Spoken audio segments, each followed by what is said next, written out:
কিছু বিকৃত মস্তিষ্কের মানুষ রয়েছে যারা বড় বড় সেলিব্রিটিদের সাথে সেলফি তুলে তাদের সাথে নিজেকে রিলেট করে এবং তাদের সাথে সম্পর্ক রয়েছে এরকম কিছু নাটক দেখানোর জন্য তাদের সাথে সেলফি তুলে সোশ্যাল মিডিয়ায় পোস্ট করে। সেই সব লোকদের বলছি যে অ্যাকচুয়াল সেলিব্রিটি কিন্তু হলো এরাই হচ্ছে আমার কাছে অ্যাকচুয়াল সেলিব্রিটি। এই যে এই গাছটা দেখছেন, আমাকে প্রায় 10 বছর ধরে বিনা শর্তে ফুল ফল দিয়ে চলেছে।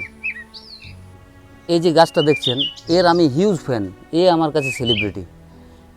প্রায় 20 বছর ধরে আমাকে ফুল ফল এবং অক্সিজেন দিয়ে চলেছে বিনা কোনো শর্তে। যেসব সেলিব্রিটি যারা বড় বড় নীতিবাক্য ঝাড়ে এবং স্টুডিওতে গিয়ে কোনো চুক্তিপত্রতে সই করে এবং পান বিড়ি গুটকার অ্যাড দিতে থাকে, তাদের চাইতে অনেক বেটার এরা।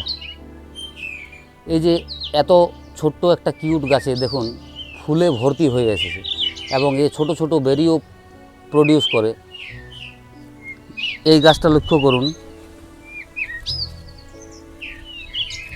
এত ছোট্ট একটা গাছ কিন্তু দেখুন বেরি এসে গেছে। কি সুন্দর লাল রঙের টুকটুকে বেরিটা।